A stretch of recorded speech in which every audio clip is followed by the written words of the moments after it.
ආයුබෝවන් සියලු සමීක්ෂණ වාර්තාවලින් නැවත නැවතත් තහවුරු කරන ශ්‍රී ලංකාවේ අංක 1 ප්‍රවෘත්ති ප්‍රකාශය. පැත්ත ගියත් ඇත්ත කියන හිරු රාත්‍රී 9:55 ප්‍රධාන ප්‍රවෘත්ති ප්‍රකාශය සමගින් මම අනුරුද්ධ රත්නායක. මම මදුකා සමරකෝන්. මුලින් අවධානය ප්‍රධාන ප්‍රවෘත්ති සිරස්තල වෙත.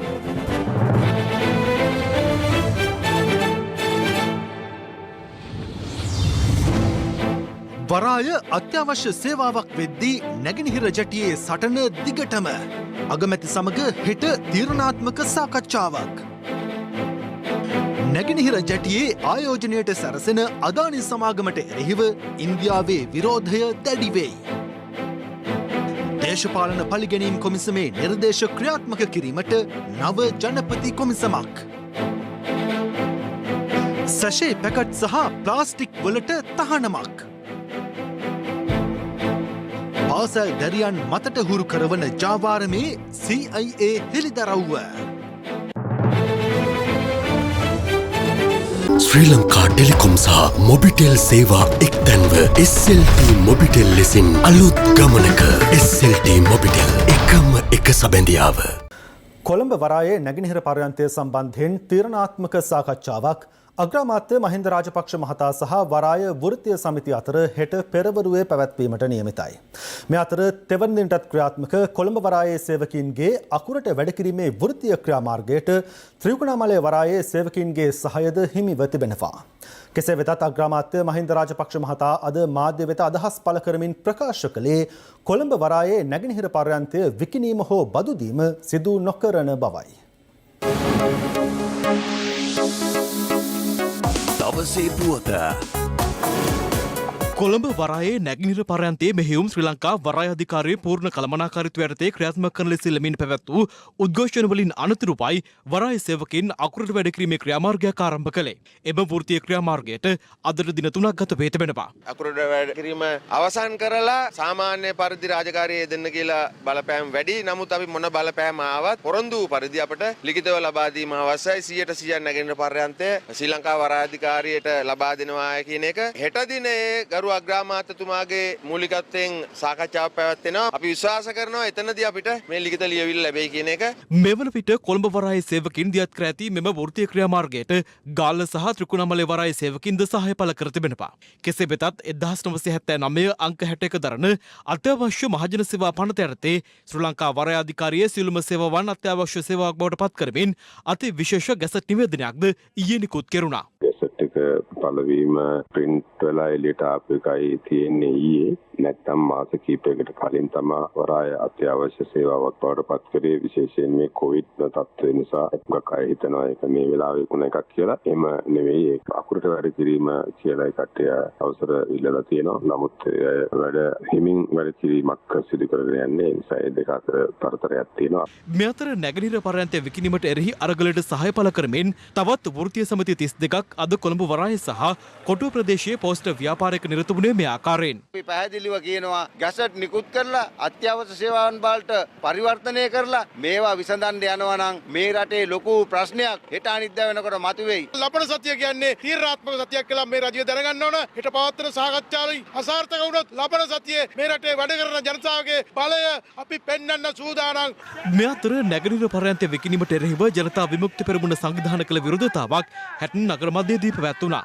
ජනතාව ඡන්දෙ දුන්නේ හම්බන්තොට වරාය බේරගන්න හිතාගෙන. දැන් බලනකොට හම්බන්තොට වරාය නෙමෙයි මෙතෙක් රැකිලා තිබුණු කොළඹ වරායේ නැගෙනහිර ජැටියත් විකුණන්න සූදානම් වෙලා තියෙනවා. ආණ්ඩුව කණින් කියමින් ඉන්නවා නැගෙනහිර ජැටිය විකුණන්නේ ඒ වෙනුවට බටහිර ජැටිය දෙන්න සූදානම් වෙලා ඉන්නවා. අපි ආණ්ඩුවට කියනවා දේශප්‍රේමීත්වය කියන්නේ කෑල්ලක් දීලා කෑල්ලක් බේරගන්න එක නෙමෙයි මහත්තයෝ. ශ්‍රී ලංකා ජාතික රණවිරු බලවේගයේ සමාජිකින්ද කළුපටි පැලඳ නැගෙනහිර පර්යන්තය විකිණීමට එරෙහිව මෙලෙස සිය විරෝධය පළ කළා. ජනාධිපතිතුමත් නැත්තම් අගමැතිතුමත් කරන්නේ නැත්තම් කවුද මේ රට විකුණන්න හදන ඇමතියා? මේ රට බේරගත්තේ අපි. මේව දන් දීලා මේව මේ මහ පොළොවට යට කළා තමයි මේ මාතෘ භූමිය බේරගත්තේ. මැති ඇමතිවරුන්ට ඕන විදියට මේ රට විනාශයකට පත් කරන්න දෙන්න බෑ.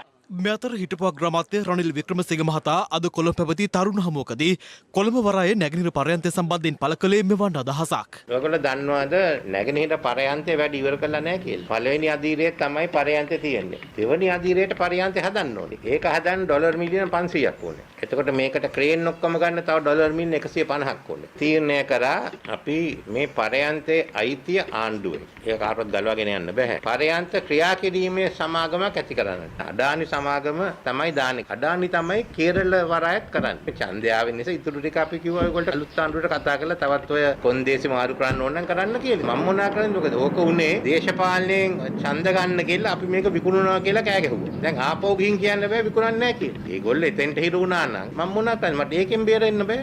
කෙසේ වෙතත් අග්‍රාමාත්‍ය මහින්ද රාජපක්ෂ මහතා අද පෙරරුවේ සඳහන් කළේ නැගෙනහිර පර්යන්තය ලබා දීම සම්බන්ධයෙන් මෙතෙක් කිසිදු සාකච්ඡාවක් හෝ සිදු කර නොමැති බවයි. අපි කාටවත් දෙන්නෙත් නැහැ, විකුණන්නේවත් නැහැ, බදු දෙන්නේවත් නැහැ. ඒක අපේ පාලනය යටතේ තියෙනවා. මම හිතන්නේ වෘත්ති සමිතිත් ඒක දන්නවා. අපි බොහොම පැහැදිලිව වෘත්ති සමිතිය වලට කියන්නේ අපි කිසි විටක ඒ පිළිබඳව සාකච්ඡාවක්වත් කරලා නැහැ. එහෙම දෙනවද කියලා. වැඩවර්ජන කරන දෙයක් නැහැ. මට ඇවිල්ලා කිව්වා නම් මම ඇත්තට පැහැදිලි කරලා දෙනවා. කැබිනට් මණ්ඩලයේ 99ක් ඉන්නේ විකුණන්න ඕන නැහැ කියන පදනමේ. මේ දීපල විකුණන්න අපේ ප්‍රතිපත්තිය නෙවෙයිනේ. ඒක එක්සත් ජාතික පක්ෂයේ ප්‍රතිපත්තිය. එක්සත් ජාතික පක්ෂයේ ප්‍රතිපත්තිය ඉදිරියට ගෙන යන්න නෙවෙයි අපිට බලය දීලා තියෙන්නේ.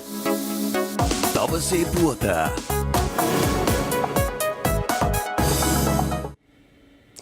මේ අතර නැගෙනහිර පර්යන්තය සම්බන්ධයෙන් මේ වන විට මතුව ඇති අර්බුදකාරී තත්ත්වය පිළිබඳව මහා සංඝරත්නය සහ පක්ෂ විපක්ෂ දේශපාලනඥයින් අදත් මෙලෙස අදහස් පළ කළා. අපේ ජනාධිපතිතුමා මේ ගත්ත තීන්දුව අඩියක් පිස්වසට දාලා ජනතා මතයට කන් දීමට එතුමා කටයුතු කරනවා කියන අපේ දැඩි විශ්වාසයක් තිබෙනවා. ජනතා මතයට කන් නොදී ඒ පාලකයින්ට ඕනෑ විදිහට මේවා හතුරුවනවා නම් මේ රටේ ගරුතර මහා සංඝරත්නයත් වැඩ කරන පන්තියත් එදිනදා දැඩි විරෝධයට අතර කරන්න බෑ කියන එකත් මම මේ අවස්ථාවේ වගකීමකින් උත්තම දැනුවත් දෙන්න කැමතියි. තාත්තා ගැස් බැඳලා අම්මා දෙන න්‍යාය ඉෂ්ට කරන්න එපා කියලා අපි ආණ්ඩුවට කියනවා. ආණ්ඩුවකට බැයි නම් තමන්ගේ රටේ වරායක් නඩත්තු කරගෙන යන්න ඒක මොනතරම් විරිලැජ්ජ නැති කාරණාවක්ද?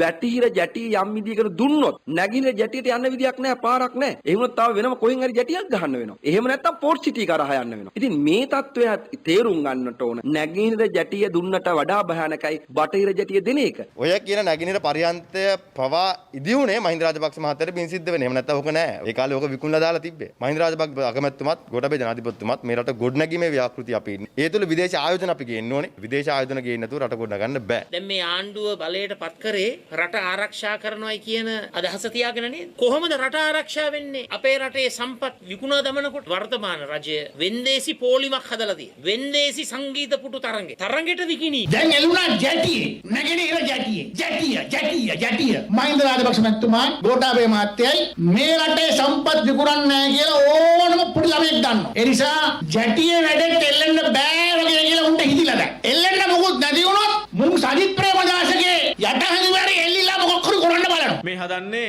නංගි පෙන්නලා අක්ක දෙන්න. හරිම පැහැදිලි. ආණ්ඩුවේ පතුරු ගැලවුණා මේක නිසා. ඉන්දියාවට බය නම් ඒක කියන්නේ. COVID-19 වැක්සින් එක ගේන සල්ලි නැත්තම් ඒක කියන්නේ. තමන් අසාර්ථක බව රටට කියන්නේ. එතකොට මිනිස්සු විකල්පයක් තෝරගනීම. අපිට නංගි පෙන්නලා අක්ක දීමේ අවශ්‍යතාවයක් නැහැ. ජනාධිපතිතුමා රජයේ අදහස කිව්වා. ඇත්ත කිව්වට පස්සේ මොකටද අපි නංගි පෙන්නලා අක්ක දෙන්න යන්නේ? අපේ ගනුදෙනුව තියෙන්නේ රටේ මහ ජනතාවත් එක්ක මිසක් බංකොලොත් වෙච්ච සම්පත් විකුණපු රට විනාශ කරපු විපක්ෂයත් එක්ක නෙමෙයි. දැන් තමයි බලල මල්ලෙන් එළියට එන්නේ. අපිත් බැලුවා මේ මොකද ආණ්ඩුව බලයට ගේන්න හදපු කට්ටියම නැගිනින ජැටියට මෙච්චර විරෝධය දක්වනවා. බලාගෙන යනවනම් ගේම් එක තිබිලා තියෙන්නේ ඇතුලේ. ඇත්ත වමනාව බටහිර ජැටිය දෙන්න නැගෙනහිර ජැටිය ඉස්සරහට දාලා විරෝධය ඔක්කොම එතෙන්ට හදලා නැගෙනහිර ජැටිය නම් දෙන්න එපා කියනවනම් හරි අපි ඒක දෙන්නේ නැහැ. බටහිර ජැටිය දෙන්න. දැන් දෙක තකට තක්. දැන් කොහින් ගියත් මොකද්ද වෙන්නේ?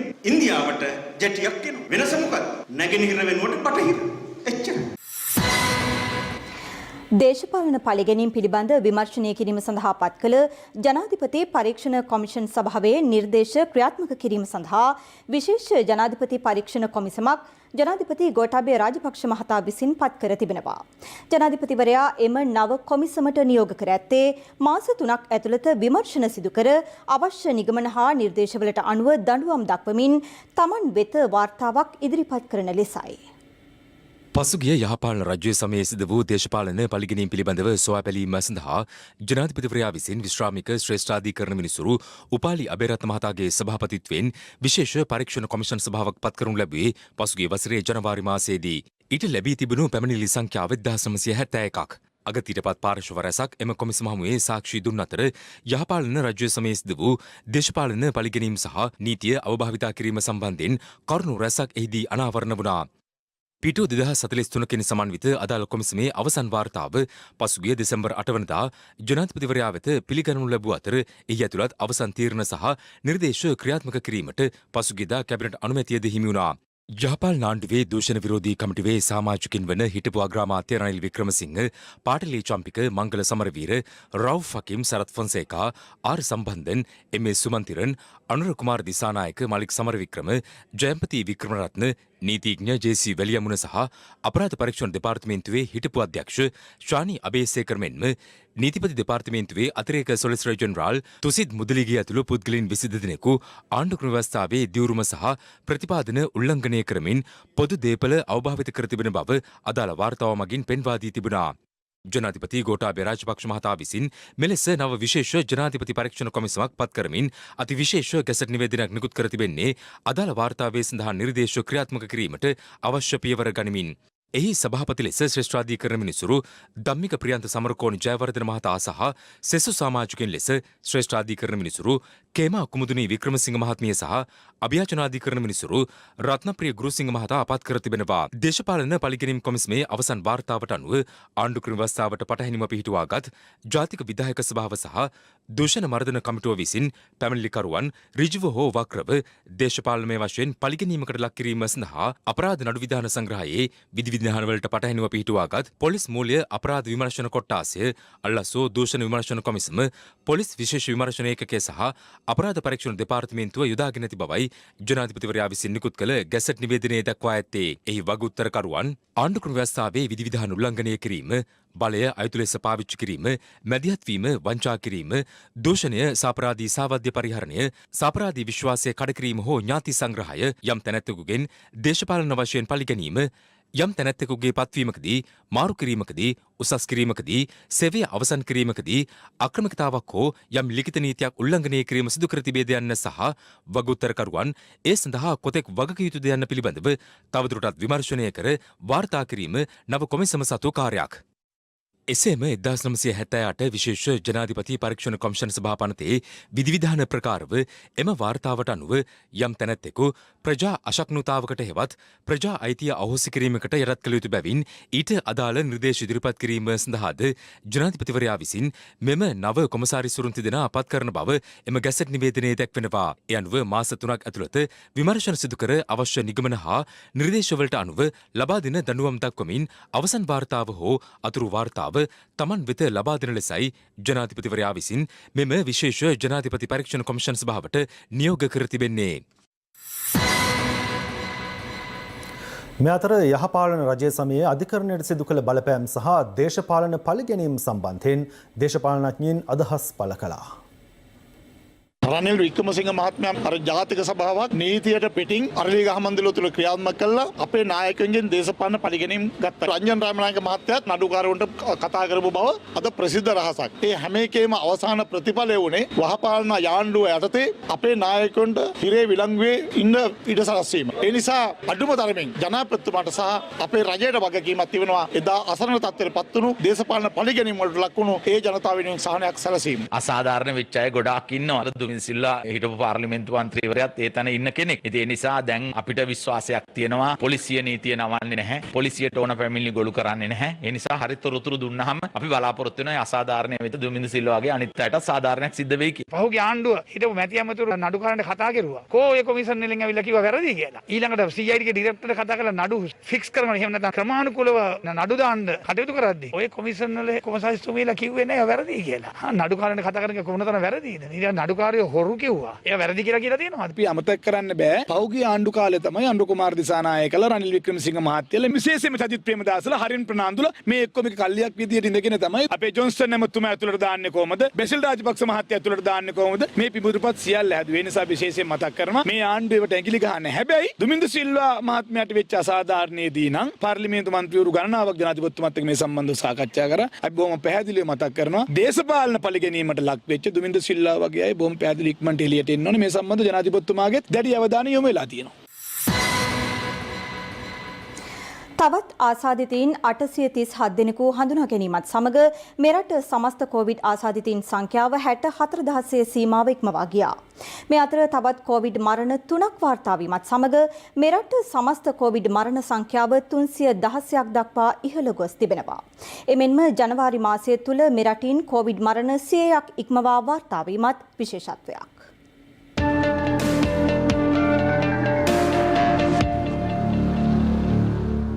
ඉන්දියාවෙන් මෙරටට ලැබුණු කොවිඩ් මර්ධන එන්නත දෙවින පුරා ලබා දීමේ වැඩසටහන අද 3 වන දිනටත් ක්‍රියාත්මක වුණා.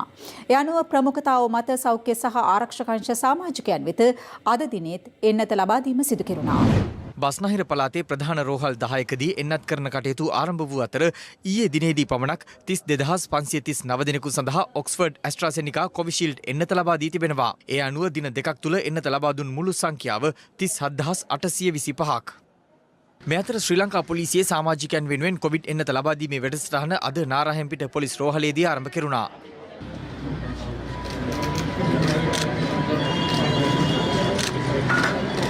අද තමයි ප්‍රථමයෙන්ම මේ පොලිස් රෝහලේදී විශේෂඥ වෛද්‍යවරුන් දෙදෙනෙක්ට මේ එන්නත ලබා දීලා මේ කාර්ය පටන් ගත්තේ. පොලිසිය මහජනයා සමග ඉතාම කිට්ටුවෙන් සම්බන්ධයෙන් කටයුතු කරන අය අවදානම් තත්ත්වයේ ඉන්නේ. ඒකින්ද පොලිසියට මේ එන්නත ලබා දීම අනිවාර්යයි. එමෙන්ම මහජන සෞඛ්‍ය පරීක්ෂකවරුන් සඳහා එන්නත ලබා දීම දිස්ත්‍රික් සෞඛ්‍ය සේවා කාර්යාලවලදී අද සිදු කෙරුණේ මෙලෙසින්.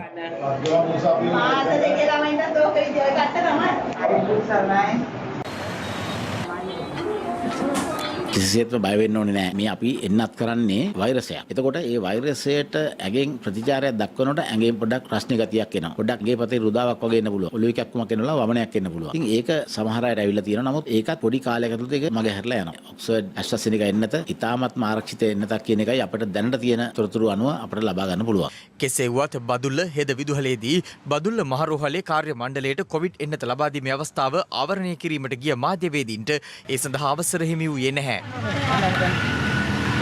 අතේ දුරින් කතා කරන්න අතේ දුරින් කතා කරන්න අතේ දුරින් කතා කරන්න ඉතින් මේ අතර නිවෙස් නිරෝධායනය සඳහා යොමු කර ඇති පුද්ගලයන් නිරෝධායන නීති කඩ කරන්නේද යන්න පිළිබඳ සොයා බැලීම සඳහා විශේෂ මෙහෙයුමක් හෙට සිට ක්‍රියාත්මකයි. නිරෝධායනය සඳහා නියෝග ලබා දී ඇති කෙනෙක් තමන්ගේ නිවසින් පිටතට යනවා නම් එය තදබල වරදක්. ඒ නිසා හෙට දිනේ සිට ලංකාව පුරා එවැනි මෙහෙයුමක් ක්‍රියාත්මක කරනු ලබනවා. එවැනි අයට එම නිරෝධායන ක්‍රියාවලිය අවසන් කිරීමෙන් පසුව අධිකරණයේ නඩු පැවරීමට කටයුතු කරනු ලබනවා. හැටන් ශ්‍රීපාද ප්‍රාථමික විද්‍යාලයේ දෙවන ශ්‍රේණි අධ්‍යාපනය ලබන සිසුවෙකුට කොවිඩ් ආසාදනය වීම හේතුවෙන් ඔහුගේ සමීපතම ආශ්‍රිතයන් ලෙස හඳුනා ගැනුණු තවත් සිසුන් 12 දෙනෙකු සහ ගුරුවරුන් 8 දෙනෙකු ස්වයං නිරෝධායනයට යොමු කිරීමට පියවර ගැනුණා.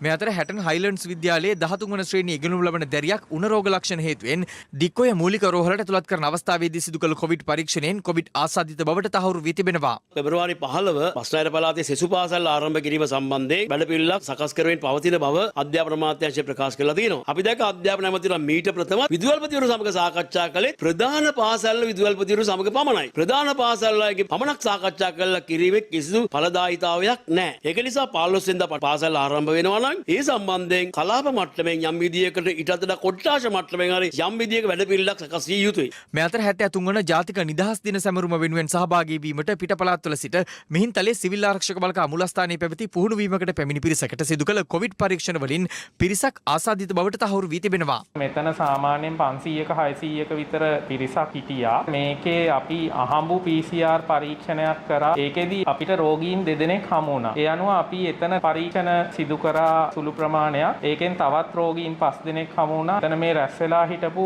මුළු සිවිල් ආරක්ෂක බට කණ්ඩායම පුරාම කොවිඩ් වෛරසය පැතිරලා තියෙන බව. මේකේ කොළඹ පෙළපාලියට සහභාගී වීමට 200ක පමණ පිරිසක් කොළඹට යොමු කරලා තිබුණා. කොළඹ නිදහස් උත්සවයේ පෙළපාලියට බට කණ්ඩායම විශාල පිරිස් විවිධ ප්‍රදේශවලින් එනවා. හින්තලෙන් ගියපු බට කණ්ඩායමේ කොවිඩ් ආසාදිතයන් අනිවාර්යෙන් ඉන්න පුළුවන්. ඒ නිසා ඒ කොළඹ ප්‍රධාන පෙළපාලියට එන අනිත් බට කණ්ඩායම් වලට යම් අවදානමක් ඇති වෙනවා. PCR පරීක්ෂණ වලට ලක් කරලා ගත්තොත් ගැටලුවක් නැහැ. රැපිඩ් ඇන්ටිජන් පරීක්ෂණ වලට ලක් කරලා ගත්තොත් නම් අපිට ගොඩක් රෝගීන් මග ඇරෙන්න පුළුවන්. මේගොල්ලෝ හින්තලේ අපේ පුහුණු පාසල ආශ්‍රිතව තමයි පුහුණුවීම් කටයුතු සිදු කරේ. කොළඹට එන්න ප්‍රථම වැඩිදුර පරීක්ෂාවක් සඳහා අපි අහඹු ලෙස 10%කගේ PCR පරීක්ෂණයක් පැවැත්වුවා අනුරාධපුර රෝහලෙන්. ඒකෙදී මිහින්තලේ පුහුණු පාසලේ කාන්තා බටවරියෝ හිටියේ. ඒකෙන් එක්කෙනෙකුත් මිහින්තලේ මහින්දෝදාරාමේ පන්සලේ හිටපු ඒ කණ්ඩායමෙන් එක්කෙනෙකුත් පොසිටිව් කියලා අපිට දැනුම් දුන්නා. ඒ අනුව අපි ඒ කඳවුරු දෙකෙන් අපි කිසිම කෙනෙක් මේ පෙර පුහුණුවීම් සඳහා කොළඹට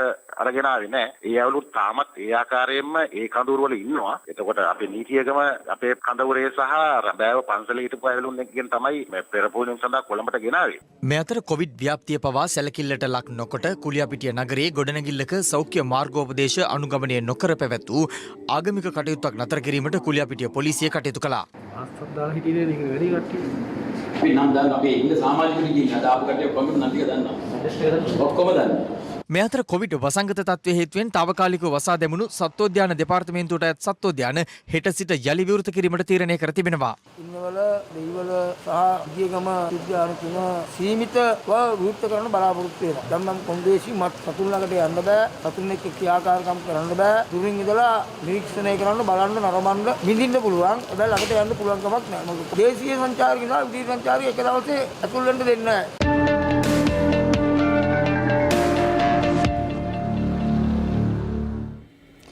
මේ අතර නාරාහෙන්පිට පොලිස් වසමේ 100 වත්ත, වරාය පොලිස් වසමේ 15 ශාන්ත ඇන්ඩ්‍රූස් පෙදෙස, ඉහළ ශාන්ත ඇන්ඩ්‍රූස් පෙදෙස, ඇන්ඩ්‍රූස් පාර සහ පෑලියගොඩ පොලිස් වසමේ ගංගබඩ ග්‍රාම නිලධාරී වසමේ 90 වත්ත හෙට උදෑසන 5 සිට හුදකලා තත්වයෙන් මුදා හැර ඇති බව යුද හමුදාපති ජෙනරාල් ශවේන්ද්‍ර සිල්වා මහතා සඳහන් කළා. රට තුළ පවතින ආර්ථික අර්බුදය මේ වන විට ජාතික සම්පත් විකිණීම දක්වා දුරදිග ගොස් ඇති බව ජනතා විමුක්ති පෙරමුණ පවසනවා. එම පක්ෂයේ නියෝජිතින් මේ අදහස් පළ කළේ අද රට පුරා ක්‍රියාත්මක කළ සම්මන්ත්‍රණ මාලාවකට එක්වෙමින්. පාර්ලිමේන්තුවට අයවැය වාර්තා ඉදිරිපත් කරද්දී ලේඛනයක් සභාගත කළා. රාජ්‍ය ආයතන 31ක 2020 වර්ෂයේ පාඩුව කෝටි 12300යි. දැන් මේව නග්ගනවා දිනු කරනවා කියලා න්යාම එකක්වත් දිනු කළා නැහැ. දැන් ආරංචි විදිහට හමුදාවේ ලොක්කෝ දාලා තිනවා ආයතන 28කට. අති බහුතරයක් ෆේල්. විදේශ සේවයට පත් කරන කවුද?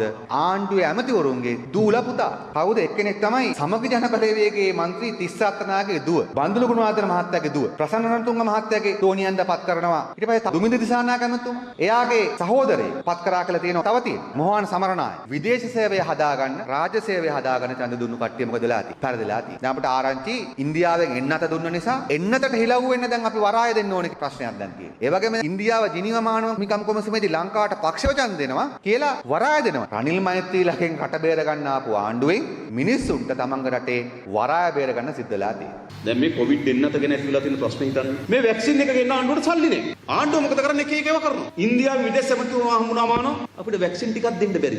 චීනේ තානාපති ගාවට ගිහලා අපිට ටිකක් දෙන්න බැරි. WHO එකෙන් අහනවා අපිට ටිකක් දෙන්න බැරි. හදවතක් සත්කමක් කරගන්න සල්ලි නැති වුණාම ඒකට ස්පීකරයක් බඳගෙන ආධාර එකතු කරන එකයි. මේ ආණ්ඩු වැක්සින් එකක් ගේන්න බැරි වුණාම රටවල් කානේ වැක්සින් හිඟා කන එකයි අතර වෙනස මොකක්ද? කීයද යන්නේ? රුපියල් බිලියන 10යි කෝටි 1000යි. ඒක රාජ්‍ය සංවර්ධන කෝටි 90000යි. කෝටි 1000ක් හොයාගන්න බෑ හොයාගන්න පුළුවන්. හැබැයි ජනතාව සුවපත් කිරීම ඒගොල්ලන්ගේ වැඩේ නෙවෙයි. බියගම තියෙන සල්ලි අච්චු ගන්න ෆැක්ටරි. මේ ජනවාරි 1 2 3 දවස් 3ට සල්ලි අච්චු ගෙවුවා රුපියල් කෝටි 13000.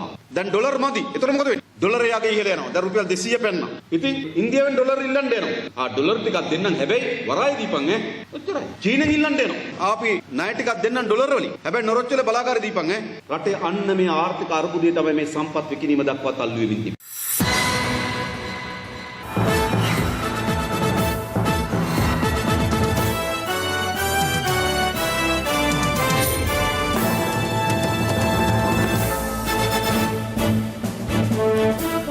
පාසල් දැරියන් මද්‍රව්‍ය වලට ඇබ්බැහි කර ඔවුන්ව ගණිකා වෘත්තිය යෙදවීමේ මහා පරිමාණ ජාවාරමක් වැටලීමට මාතර කොට්ටාස ළමා හා කාන්තා අපයෝජන නිවාරණ කාර්යාංශ නිලධාරීන් සමත් වුණා. අද CIA අනාවරණය ඒ පිළිබඳවයි.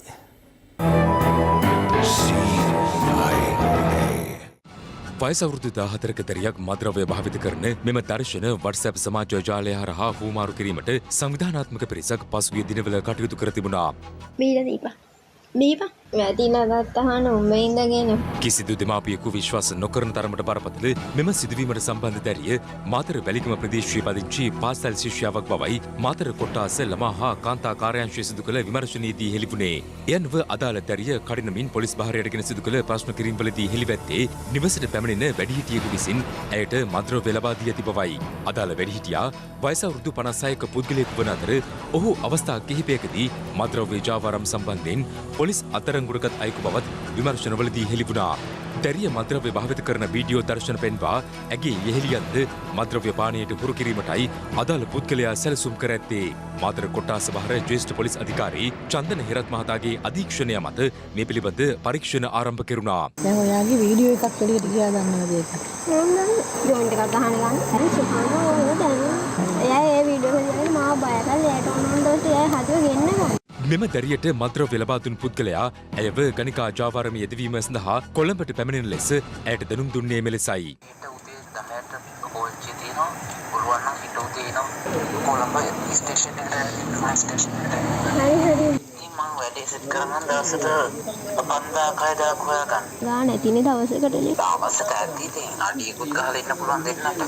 මාතර කොට්ටාස ළමා හා කාන්තා කාර්යාංශයේ ස්ථානාධිපතිනි වරුණී බෝගහවත්ත මහත්මිය ඇතුළු විමර්ශන කණ්ඩායමක් කොළඹට පැමිණ අදාළ පුද්ගලයා අත්අඩංගුවට ගැනීමට මෙලෙස කටයුතු කළා. මෙම සිද්ධිය සම්බන්ධයෙන් මේ වන විට සැකකරුවන් 5 දෙනෙකු අත්අඩංගුවටගෙන මාතර මහේස්ත්‍රාත් අධිකරණය වෙත ඉදිරිපත් කර තිබෙනවා.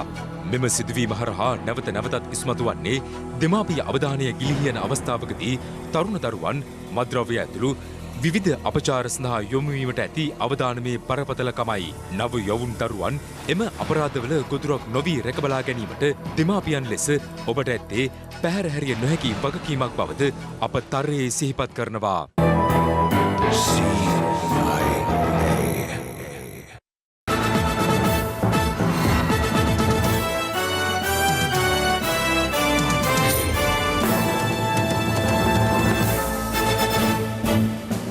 දැන් තවත් දේශීය පුවත් කිහිපයක් සමගින් රටවටා හිරෝ. රටවටා හිරෝ. බලංගොඩ කල්තොට වලවේගඟ ආශ්‍රිත ශේෂ්ත්‍ර චාරිකාවක නිරත වූ බලංගොඩ තැන්න විදුහලේ පාසල් සිසුවියන් පිරිසක් කල්තොට බටකොළ ඇල්ලේ දියනාමින් සිටියදී දියේ ගිලි 16 හැවිරිදි සිසුවියක් ජීවිතක්ෂයට පත්ව තිබෙනවා. මේ අදාළ සිසුවිය දියනාමින් සිටියදී ලබාගත් වීඩියෝ දර්ශනයක්.